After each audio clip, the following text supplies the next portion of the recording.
First thing to just be aware of in this question is if you have y equal x to the n, and n is even, you will always get a curve like this.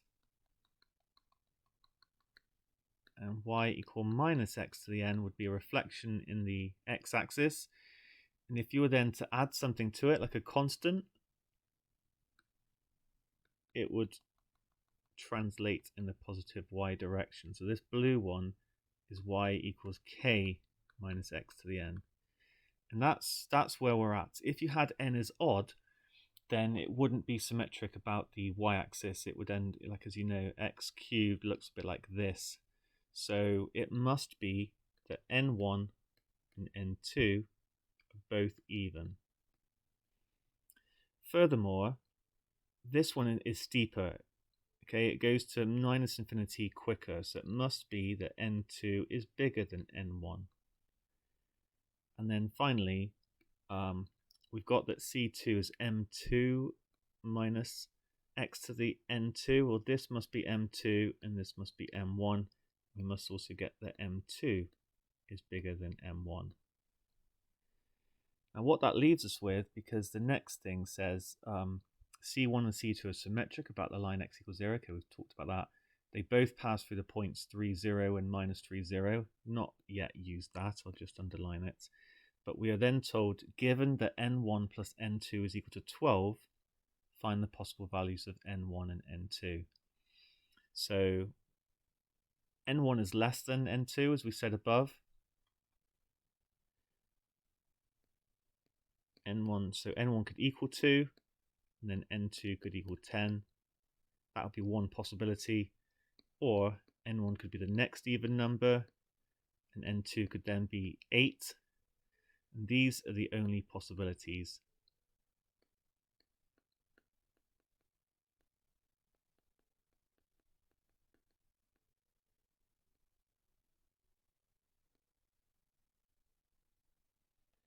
Moving on to B, we're asked to find the exact value of the smallest possible area between C1 and C2, simplifying your answer. So that is this bit here. And we can see when n is equal, n2 is 10 and n1 is 2, they're going to be very, very far apart. Especially because we can work out, we can substitute in for 3, 0 and show that we're going to get 0 is equal to m1 minus 3 to the n1.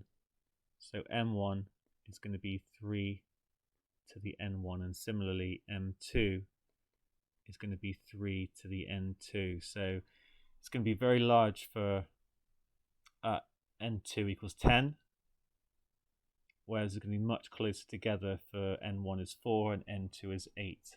So for B, smallest area when n1 equals 4, n2 equals 8, closer together.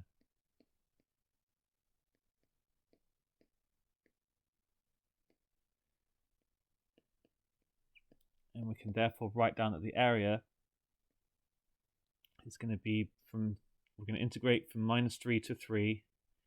This function, now remember, it's going to be the top one's going to be 3 to the 8 minus x to the 8.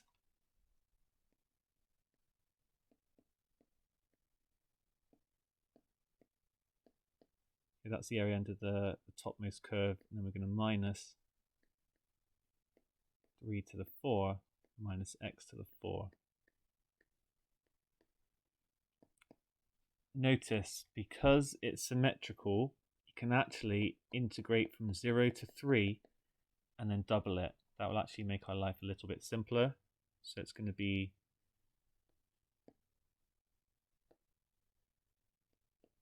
2 lots integrating from 0 to 3.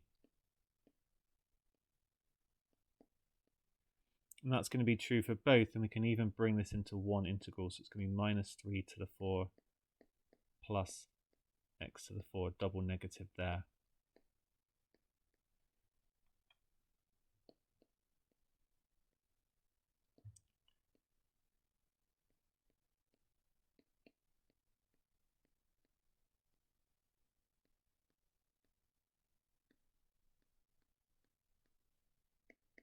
Okay, I've integrated it.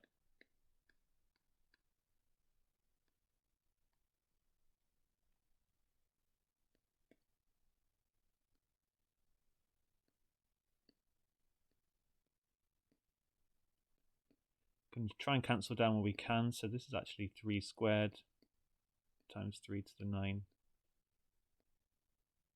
This is 3 to the 5. And this is going to be 1/5 3 to the 5.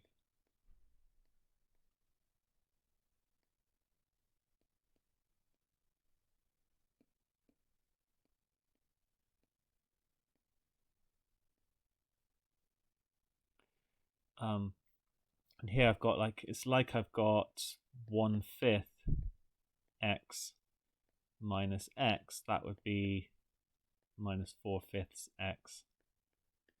So here it's going to be minus 4/5 of 3 to the 5. To be honest, it should be fine to leave the answer like that, but why not try and simplify it as much as possible? If I take a 3 to the 5 out, then I'll be left with 3 to the 4, and I can deal with this a little bit simpler. 3 squared minus 4/5.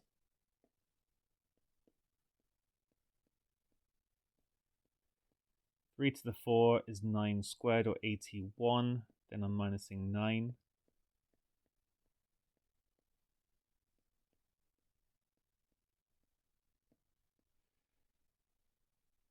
This is going to be 72 minus 4/5, so it's going to be 71 and 1/5. 71 times 5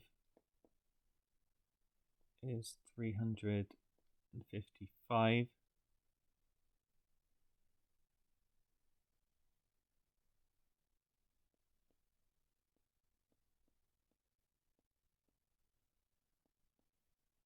So it's going to be 356 over 5, which we could write as 3 to the 5 times 712 over 5. I think that's the neatest that we can do. We could obviously work out what 3 to the 5 is and multiply it, but that's a pretty good answer. So that is the smallest possible area between C1 and C2. Okay, well done. Finally, we've got to try and find the largest value of x for which the gradients of the two curves are the same. Leave your answer in surd form.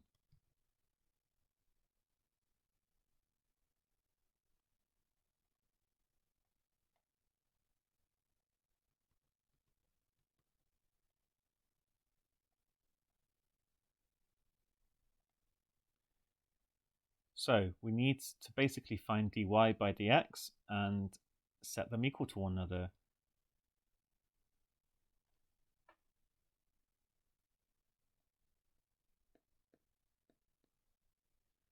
So let me just find.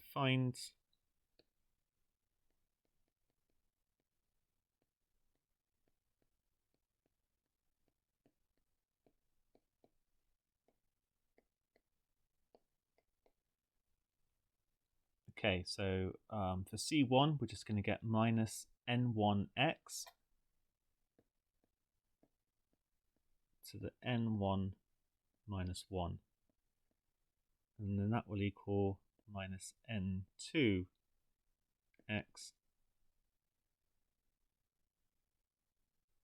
to the n2 minus 1.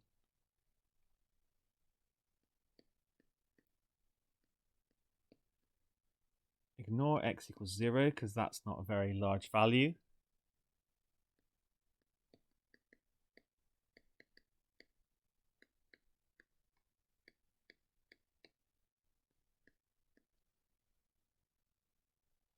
So we need to look at both cases. If n1 equals 2, n2 equals 10,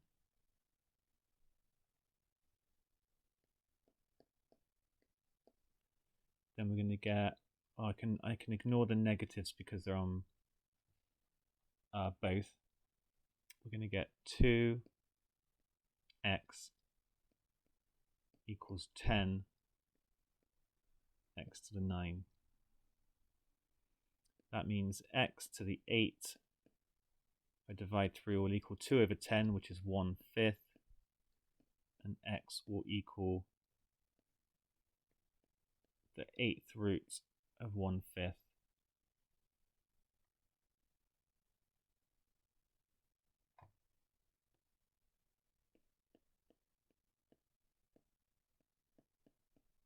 Let's look at the other case.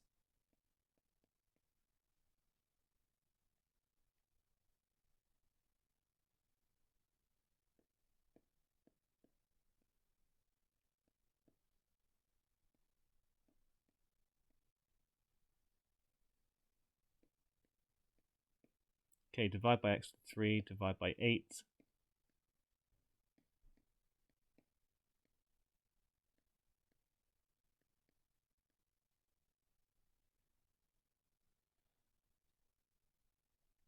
Now, which is larger? What we can do is we can change this to the 8th root. So I'm square rooting this, so I need to square the inside.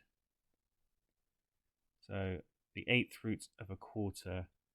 Now the 8th root of a quarter will be bigger than the 8th root of 1/5.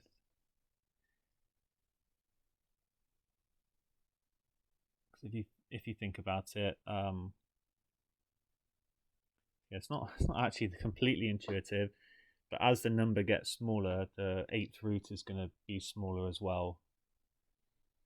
So I think I've convinced myself. So what does the question actually say?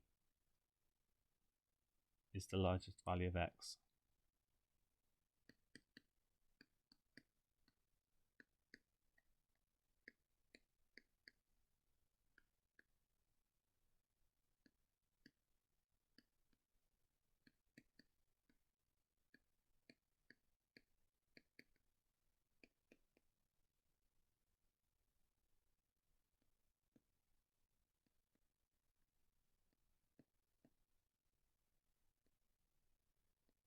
Okay, brilliant.